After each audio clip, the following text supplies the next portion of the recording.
हाँ जी, क्या हाल चाल। मैं अम्बुसाय। आप लोगों को पता है ना, हम लोग शिव पुराण के ऊपर वार्तालाप कर रहे हैं पिछले 2 एपिसोड से। तीसरा एपिसोड ये शूट कर रहा हूँ मैं। तो मैं एक बात बता देता हूँ आपको सबसे पहले तो, कि मैं ये शूट क्यों कर रहा हूँ। मुझे कोई वो बाबा जी बन के प्रवचन करना है या ये सब नहीं करना है। एक्चुअली क्या है, आजकल ना धर्म को लेके या ज्ञान को लेके बहुत सारे मिथ, बहुत सारी समस्याएं चल रही हैं। कुछ हमारी जो इतिहास है उसको मिथ कहते हैं। आजकल के यंग बच्चे जो ज़्यादा तर्क बुद्धि हो गए हैं, वो हर चीज़ का जवाब चाहते हैं। और हमारे पास धर्म में कई सारी चीज़ें ना, जो किसी ने बता दिया, हमने सुन लिया, उसको मान लिया, बस यही करते रहते हैं। हम किसी भी चीज़ का उत्तर नहीं दे पाते, और बहुत सारी चीज़ें लॉजिक पे सेट नहीं होती। तो जबकि हमारे धर्म में ऐसा कुछ भी नहीं है जो लॉजिक पे सेट ना हो रहा हो। और हमारे धर्म में सब कुछ ऐसा है जिसमें लॉजिक भी है, जिसके पीछे एक कथा भी है, वो क्यों हुआ उसके पीछे भी एक कहानी है। क्योंकि यार हजारों साल पुराना इतिहास है हमारा जी, हजारों साल पुराना। तो उसको एक संग संजो के लाते लाते दिक्कत हो जाती है कहीं ना कहीं। वो कम्युनिकेशन गैप जो आजकल बोलते हैं हम लोग, कम्युनिकेशन गैप। मैंने इसको बोला, उसने उसको बोला, उसने उसको बोला। हम लोग एक्चुअली ये सब चीज़ें डायरेक्ट पढ़ना ही नहीं चाहते, डायरेक्ट करना नहीं चाहते। मैं इसलिए पढ़ रहा हूँ। और ये नहीं है मैं एक एक अध्याय का आपको विस्तार बताऊंगा, ऐसे तो मैं 6 महीने यही करता रहूँगा। मुझे इसमें जो जो अलग हटके लग रहा है, जो ऐसा कि हमने नहीं सुना या नहीं देखा या किसी ने नहीं वाचा, वो बताने की कोशिश कर रहा हूँ मैं इसमें। अब उस जमाने में विज्ञान आगे था कि ज्ञान आगे था, लोगों की 6 कुंडलियाँ जागृत थी या जो भी था, लेकिन लोगों में पावर बहुत थी, ये सब मानते हैं। उस पावर को हम वो कैसे यूज़ करते थे, क्या करते थे, इसके बारे में बात हो रही है। चलिए अब मैं आपको इसमें ना एक बड़ा अच्छा सा रोचक सा, ये चौथे खंड में 17वां अध्याय है, गणेश जी की उत्पत्ति कैसे हुई, इसके बारे में बताता हूँ। क्योंकि बहुत सारी कथाएं हैं कि माता पार्वती ने उनको अपने मैल से उत्पन्न किया, या कैसे किया या कैसे नहीं किया। लॉजिक पे सेट नहीं होती ये सारी बातें। ऐसे ही है ना, लॉजिक पे सेट कराते हैं आपको गणेश जी की उत्पत्ति कैसी हुई। अब इसमें जो लिखा है, जो वर्णित है, मैं उसके हिसाब से आपको बताता हूँ कि शिव जी एक बार बहुत लंबी तपस्या करके जब जागे, तो उन्होंने अपने पास में माता पार्वती को खड़ा पाया। तो उनको देखा, तो उनसे पूछा कि हाँ, आप यहाँ कैसे खड़े हो, आप अपना इतने कितने दिनों से यहाँ खड़े हो, सब कुछ उन्होंने अपना बोला कि भाई आप पति हो, आप तपस्या में थे, उसके बावजूद आपका ध्यान रखना जो है वो मेरा फ़र्ज है, मैं ये सब कर रही हूँ। इतने बीच में पार्वती जी ने उनको कथा बताई। उन कथाओं में एक कथा ये बताई कि आपके तपस्या करते करते मैंने क्या क्या किया। उसमें से उन्होंने एक काम ये किया था कि आदि गणेश, गणेश जी शिव जी के पुत्र हैं, मगर आदि गणेश अलग हैं।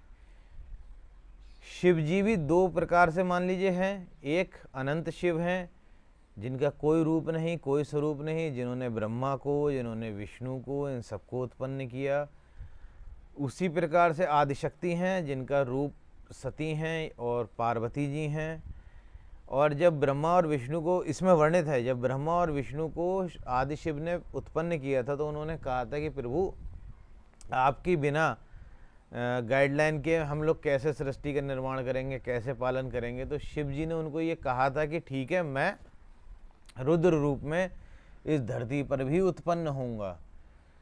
तो वो रुद्र रूप में शिव जी के नाम पे, क्योंकि उनका कोई रूप स्वरूप नहीं था, तो उन्होंने एक स्वरूप दिया था ताकि लोग उनको जान सके, पहचान सके। तो अपने आप एक स्वरूप दिया था।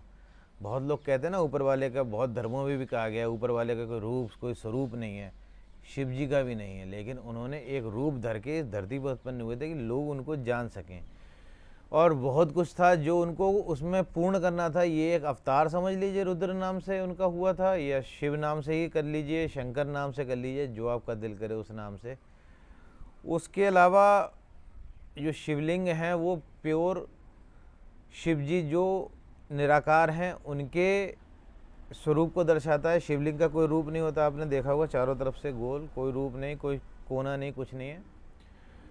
उसी प्रकार आदि गणेश जी भी थे, आदि शक्ति भी हैं। इन सब निराकार हैं, जिनका कोई आकार नहीं है। तो आदि शक्ति की पूजा करी थी ब्रह्मा जी ने, मैंने पिछली वीडियो में बताया था, शिव जी से शादी करने के लिए, सती रूप में उत्पन्न होने के लिए, क्योंकि शिव जी का तेज हर कोई नहीं बर्दाश्त कर सकता था। और इसमें लिखा है कि शिव जी से जब उन्होंने, ब्रह्मा जी वगैरह ने ये प्रार्थना करी कि प्रभु अब आप शादी कर लीजिए, तो उन्होंने कहा कि मैं तो वैरागी हूँ, मुझे शादी करने की कोई इच्छा नहीं है। उसके बाद भी मैंने तुम लोगों को वचन दिया था कि जब मैं अवतार लूँगा तो ये सब करूँगा, शादी ब्याह वगैरह करूँगा, तो मैं करने को तैयार हूँ, लेकिन लड़की ऐसी ढूंढना जो मेरे तेज को, मेरे सारे उसको संभाल सके। तो उन्होंने कहा था कि हमने आदि शक्ति को पहले ही सती रूप में जन्म करवा दिया, अब उनसे शादी कीजिए। इसी प्रकार आदि गणेश भी थे। जब शिव जी की और सती जी की, या शिव जी की और पार्वती जी की शादी हुई थी, उसमें भी सबसे पहले पूजा आदि गणेश की ही हुई थी। तो ये हमारा ब्रह्मांड रचने से भी पहले की कथाएं चली आ रही थी, जिसका कहीं वर्णन नहीं है। तो उसको उन्होंने, जो कथाएं पहले थी, उनको यहाँ पर भी जिया, यहाँ पर भी उन्होंने करके दिखाया क्यों हुआ। फिलहाल आदि गणेश जी जो थे, उनकी बहुत पूजा करी थी। उनका 1 वर्ष तक उन्होंने व्रत वगैरह करे थे। हर व्रत के बाद में वो अपना दान दक्षिणा ये सब करती थी। तो जब शिव जी जागे तो उन्होंने शिव जी को बताया कि मैं आपके पीछे से आदि गणेश की पूजा कर रही हूँ, उनको पुत्र रूप में पाने की इच्छा कर रही हूँ। तो शिव जी खुश हुए, प्रसन्न हुए, बोले चलो फिर हम लोग अब कहीं घूम के आते हैं, लेट्स वॉक। तो वहाँ पर कैलाश पर्वत पे ही एक चंदन का बहुत बड़ा वन था, जिसमें सारी चीज़ें उपलब्ध थीं घूमने फिरने के लिए, रहने खाने पीने के लिए, जो उस समय की ज़रूरतें थी, सब चीज़ें उसमें थीं। शिव जी माता पार्वती के साथ उस वन में घूमने चले गए। उसी समय शिव जी की आज्ञा के अनुसार ही आदि गणेश जो थे वो वहाँ पर बड़ा दीनहीन, दुखी, कोढ़ी टाइप के रूप में वहाँ पर पहुँचे। और वहाँ पहुँचने के बाद में उन्होंने बाहर से आवाज़ लगाई। एक गुफा थी, गुफा के अंदर माता पार्वती और भगवान शिव जो थे वो एकांत रस का आनंद उठा रहे थे। तो उन्होंने आवाज़ लगाई कि बाहर आओ, भूखे को अन्न पानी कुछ दो। ये सुन के एकदम से शिव जी और पार्वती जी जिस समय वहाँ से निकले, तो शिव जी का कुछ वीर जो था वहाँ धरती पे गिर गया, जो बहुत तेजस्वी वीर था। तो उसको वहाँ पर छोड़कर वो लोग बाहर गए, ब्राह्मण की अच्छे से सेवा, सब याचना सब करी, पैर वगैरह धोए, उनको खाने को दिया, पीने को दिया। उसके बाद में जब उनको दान दक्षिणा देने के बाद में उनकी तरफ देखा तो वो अचानक अंतर्ध्यान हो गए। पार्वती जी बहुत परेशान हो गए।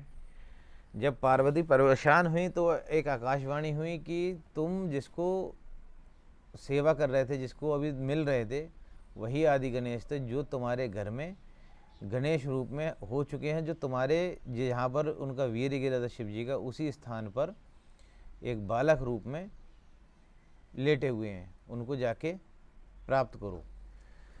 तो इसके अनुसार कथा ये थी कि शिव जी के वीर से ही गणेश जी की उत्पत्ति हुई थी। और उसके बाद में उनका सिर वगैरह कैसे उड़ा, क्योंकि उसके बाद में माता पार्वती बहुत खुश हो गई। उन्होंने एक प्रीति भोज करा, जिसको नामकरण भोज भी कह सकते हैं, वो करा। सब लोग आए, उसमें सारे देवी देवता आए। तो उसमें शनिदेव भी आए। अब शनिदेव को ये श्राप था कि वो किसी को अगर वक्र दृष्टि से देख लेंगे तो वो समाप्त हो जाएगा। तो उन्होंने मना भी किया कि नहीं पार्वती जी, मैं नहीं देखूंगा। लेकिन फिर भी उन्होंने सोचा कि ये तो मेरा और शिव जी का पुत्र है, इसको क्या होगा। और उन्होंने शनिदेव को कहा कि नहीं, आप इनको देखो। जब देखा तो उनका सिर आकाश में उड़ गया।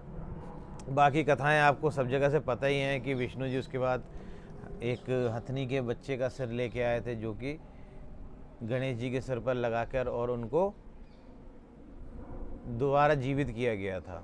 तो शिव जी ने गणेश जी का सिर नहीं काट दिया था, मैल से गणेश जी पैदा भी नहीं हुए थे। इलॉजिकल बातें नहीं हैं इसमें, लॉजिकल ही हैं, ठीक है।